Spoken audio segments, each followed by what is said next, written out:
Tuossapa tuli ostettua tämmöiset Parksidin minihöylät näin Lidlissä mainoksen näistä, ja ajattelin, että mahtaakohan noilla nyt mitään tehdä, mutta on sen verran söpön näköisiä työkaluja, että olihan ne sitten pakko metsästä käsiin. Etenkin tämä oli semmonen, että näin yhden tutun somepäivityksessä tästä kuvan tulitikkuaskin kanssa, niin ajattelin, että pitäähän se itsekin hommata, vaikkei sillä todennäköisesti mitään tee. Tai siis hyvässä lykyssä siellä on ihan käypä työkalukin, mutta ihan vaan mielenkiinnosta ja sen takia, että tämä on ihan älyttömän söpön kokoinen ensinnäkin. Ja tähän siis, tämä on tämmönen niin 3 setti voisi sanoa, on tuo tommonen kavahöylä, sitten tämmönen vähän niin kuin puhdistushöylä sitten tämä, ja johonkin niin kuin nahan työstämiseen. Sitten on tämä tämmönen oikein minihöylä. Nyt mielenkiinnolla odotan, että mitä näiden pakettien sisältä löydetään. Että aletaanhan availemaan. Voitaisiin oikeastaan aloittaa tästä kavahöylästä sitten. Tässä ei tainnut olla edes mitään teippejä tai tarroja. Mitä nuo saadaan paketti helposti auki. Tämä on samankokoinen näköjään mitä tämä pakkauskin. Tämän näköinen. Suhteellisen jämäkältä vaikuttaa, siis muutamia semmoisia kiinalaisia halpiksia löytyy iteltä, niin semmoiseen verrattuna tääkin nyt siis tietenkin, en tiedä missähän tää nyt mahtaa olla valmistettu. Löydetäänkö me täältä jostakin paketissa, sitä ei tainnut lukea. En nyt tästä löydä itse asiassa mistään nyt. Saksahan tuossa nyt mainitaan, mutta mitään made in tekstiä ei nyt tule vastaan. Terässä voisi löytyä tietysti, voidaan katsoa sekin. Mutta niin, siis tää on aika tämmönen tukevan oloinen tää kahva kyllä. Tämä on tästä, aika karkea koneistus, mutta kuitenkin niin ihan tasaiseksi vedetty, että maalia ei näy olevan tässä pinnassa onneksi. Avataanpa nyt tuo terä tuosta kokonaan auki. Tää on näköjään yhtä pakettia tolla lailla, että terää ei saa muuten irti. Ei tässä kyllä, terä on paksu. Melko teräväkin. Tai suhteellisen terävä. En tiedä, missä tämä nyt sitten on valmistettu. Pistetään tämä nyt vielä takaisin nippuun.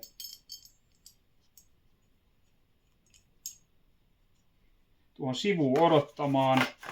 Sitten voitaisiin avata tämä Pocket Plane. Tämä on vähän niin kuin tämmöinen puhdistushöylä mielestäni. Siinä onkin tämmöinen teippi tuossa. Oho. Paketti auki. Tämäkin on samankokoinen kuin laatikko.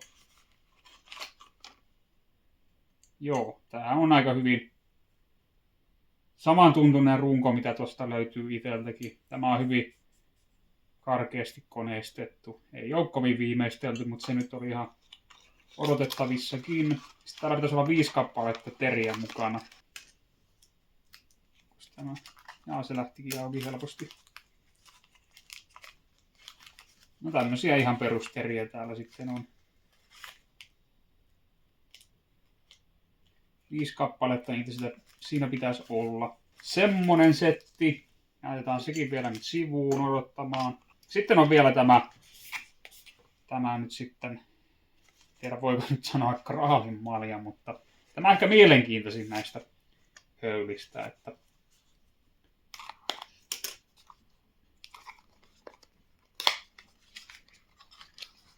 ai että. Voi kun se on setti. Löydy se paketista. nyt ollaan kyllä jännän äärellä. Tämä on hyvin pieni tapaus, mutta tämä on jo siis sitä luokkaa, että näyttää ihan hyllyssä hyvältä, että vaikka tällä ei tekisi yhtään mitään, niin ihan hauskan näköinen kyllä, pakko myöntää. Siinä pitäisi olla tommonen sormipäännettävä ruuvi, mutta aika piukassa tuntuu olevan. Täytyy varmaan ottaa ihan tuosta työkalua. Avataanhan se tuosta. Joo, nyt se lähtee. Terän korkeuden säätö. Tuosta tapahtuu.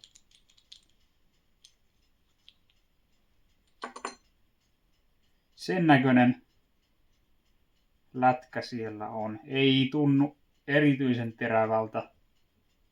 Eihän se nyt siis tylsäkään ole, mutta ei mikään semmoinen viimeistelytelotettu. Näyttää aika kahrevalta. Tai siis montulla tuosta keskeltä ja vähän semmonen tylpän oloinen kaikin puolin, että tätä kyllä todennäköisesti tarvii terottaa ennen kuin sitä tekee yhtään mitään. Tää on aika hepposen oloinen tämä runko, kyllä täytyy myöntää. Alumiinia. Sitten siinä on tommonen joku messinkinuppi päässä. Katsotaan pistetään se nippuun ja voitaisiin ihan testata näitä nyt sillä lailla kylmiltään suoraan paketista, että kuinka hyvää jälkeä ne tekee. Mulla on tässä tämmönen pieni kalikka. Kiristetään se tuohon kiinni ja katsotaan vaikka tuohon saada jonkinnäköistä pientä viistettä aikaiseksi tällä. Terä vaan säätää sillä lailla, ettei se haukkaisi hirveän suurta palaa. Oho.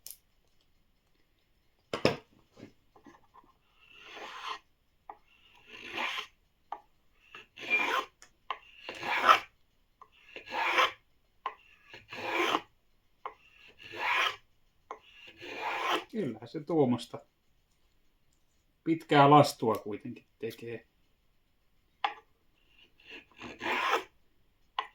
Kyllä mä näkisin, että tässä on potentiaalia johonkin ihan pieniin nikkarointitöihin, kun tekee jotakin puurasioita, koristeesineitä ja haluaa vaikka nurkkiin pistää viisteitä ja semmoista, niin tuntuisi oikein näppärältä kyllä semmoiseen käyttöön. Ja siis tää on parasta, että tää sopii käteen kyllä niin ihan tosi hyvin. Toki jos on tosi isot kourat, niin tää saattaa mennä jopa hukkaan sormien väliin. Sen verran pieni tapaus kyllä, mutta yllättävän hyvää lastua tekee suoraan paketista, pakko myöntää. Sitten voitaisiin koittaa tuota kavahöylää. Tämän kanssa nyt sitten jo panin merkille, että tää on melko hankalaa tämä syvyyden säätö. Että melko kehnohko, mutta tietysti eipä nyt voi parempaa odottaakaan. Katsotaan nyt ihan tämä, että miten tämä nyt pelittää muuten, että tämmönen kulmikas aihio tässä, että jos saataisiin tästä jonkinnäköinen pyöreä pinna aikaiseksi. Jaha, se ei ota lainkaan. Pistin jo liian ylös tuon terän.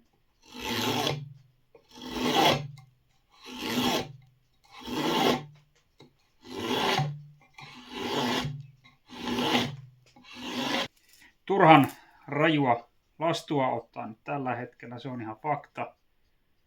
Mutta niin kuin jo totesinkin, tämä syvyyden säätö on vähän mielestäni kehno noihin vanhoihin Stanleyhin verrattuna etenkin. No nyt!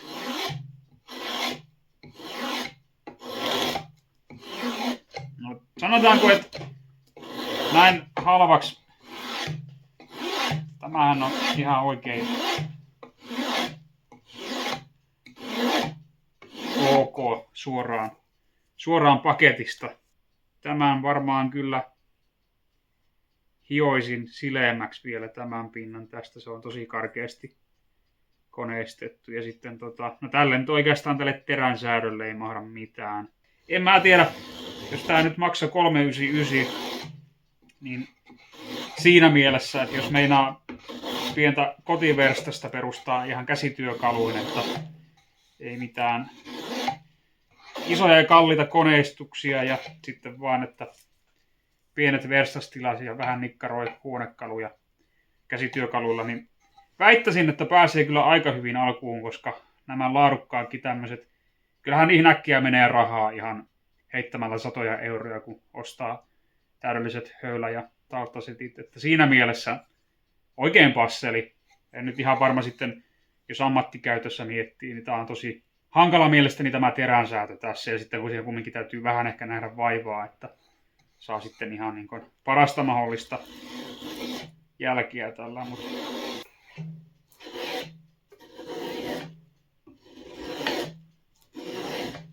Joo, siinä meillä on hieno pinna. Koitetaanpa tuosta nyt sitten vielä seuraavaksi tätä puhdistushöylää, että mitenkä se pelittää. Tämän kanssa olikin nyt haasteita saada tämä terä säädettyä kunnolla tai hyvin. Vähän jo koitinkin sitä, niin tulokset on aika surkeita ja tuntuu, että siinä meni itse yksi teräkin jo pilalle, että siihen tuli heti isot lovet. Tää on ehkä vähän enemmän tämmönen nahan ohentamiseen ja johonkin tosi pehmeeseen puuhun. Mutta nyt sillä ehkä voisi saada jotain aikaiseksi. Kyllä siitä niin lähtee tuommoista kivaa ohkasta lastua. Toi terä on vähän vinossa. Ei sitä oikein nyt saa suoraan, mutta... Oho, nyt oli oksan kohta.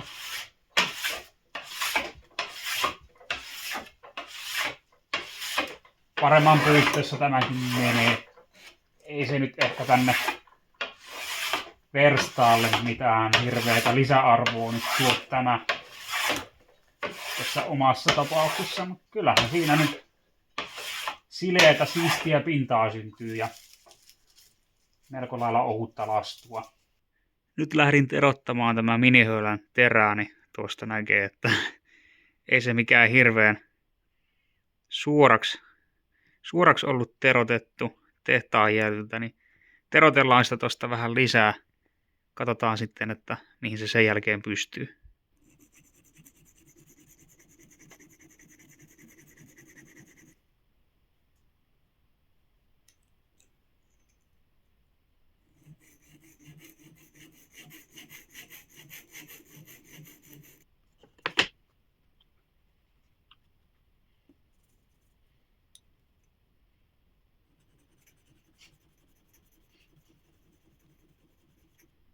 No niin, voitaisiin vähän testailla, mihinkä se nyt pystyy. Aika pehmeältä tämä vaikuttaa, että tuskin se pysyy terässä kovin kauan tai pitkään. Ajattelin, että pistetään se nyt heti kovalle koetukselle ja tein tommosen pienen palan pyökkiä. Terä on nyt säädetty sillä lailla, että sen ei pitäisi ihan hirveätä siivua ottaa. Koitetaan vaikka tohon tehdä nyt reunaan viistettä.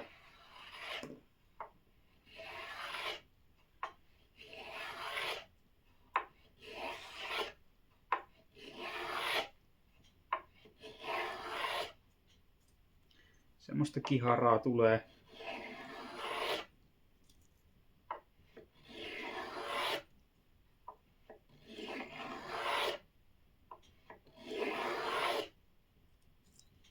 Nättiä lastua kyllä.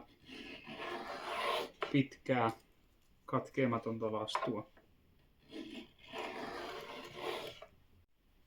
Sitten voitaisiin kurkata, että miltä terä näyttää tuon työskentelyn jäljiltä.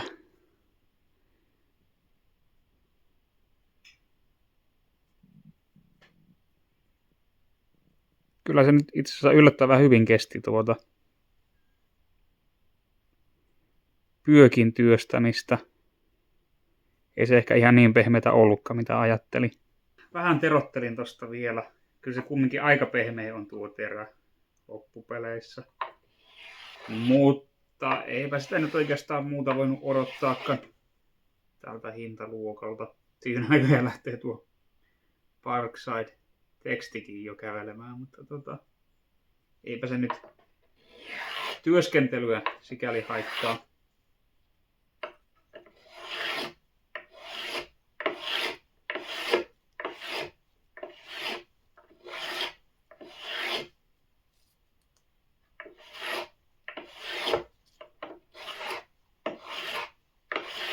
No niin, kyllä se siitä. Kyllä se siitä nyt jonkinnäköistä jälkeä tekee. Terottelin sitten vielä tämän kavahöylän terää. Tässä nyt taitaa olla vähän sama juttu, että samaa materiaalia. Suhteellisen pehmeätä. En tiedä pysyykö se oikein terässä kovinkaan hyvin, mutta katsotaan miten se nyt pelittää sitten tuon terotuksen jäljiltä. Jos näistä nyt pitäisi palkata joku, mikä parhaiten tekee työnsä, ainakin nyt meikäläisen silmissä, niin kyllä se on ehkä tämä kavahöylä. Paremman puutteessa menee ihan täydesti kyllä. No, mutta oliko nämä nyt sitten hankkimisen arvoiset, niin 12 eurolla ei siinä nyt konkurssiakaan tullut sitten, että jos nyt voisi uudelleen valita, niin tämä puhistushöylä varmaan jäisi hyllyyn kyllä. Just kun näitä runkoja on jo itsellä vastaavia ja terät tuntuu aika pehmeiltä, niin ei tällä nyt sillä lailla varmastikaan käyttöä tuu juuri olemaan, että tätä voisi heittää johonkin kotinurkkiin sitten työkalulaatikkoon tai jotakin käden ulottuvilla, jos tarvii tekee vaikka jotain nahkatöitä tai muuta, niin voi sitten käyttää siinä. Kavahöylä, taas tämmönen niin kuin, että toisarvoisempaan semmoiseen, ettei tarvitse työkalua varoa, vaikka raksatyömaalle, jos tarvii jotakin koristetta tehdä johonkin, niin nurkkia pyöristää, niin kyllä se siinä menee sitten. On yksi semmoinen Stanleyn tämmönen runko mennyt katki keskeltä, kun se putosi, niin se vähän harmitti, niin tää olisi semmonen, että ei juuri harmita, vaikka se rikki meniskin, että menetys ei ole suuri. Ja sitten on tämä sympaattinen pikkukaveri, niin kyllähän tämä nyt on jo ihan niin söpö pelkästään, että kannatti se 399 maksaa.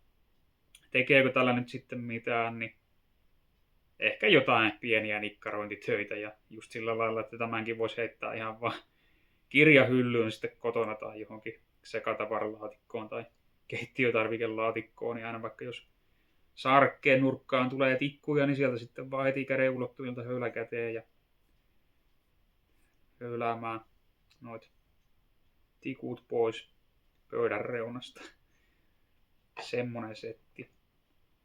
Jos haluaa aloittaa edullisesti kotinikkarointiharrastuksen ja ei ole paljon tilaa työkaluille tai ylipäänsä niin työskentelytilat rajatut, niin onhan tämä nyt semmoiselle henkilölle aika hyvä ja kattava setti, kun jostain se kumminkin tarvii aloittaa ja näiden yhteishinnalla ei kyllä oikeastaan sitten saa edes kunnon kavahöylää. Et kyllä siitä sen 20-30 sitten melkein saa maksaa ennen kuin sillä oikeasti sitten kunnolla tekee jotain. Näin. Kiitos kun viihdyit tämän Parkside-käsityökalu arvosteluvideon ääressä ja nähdään sitten taas seuraavalla kerralla jossain toisessa aiheessa.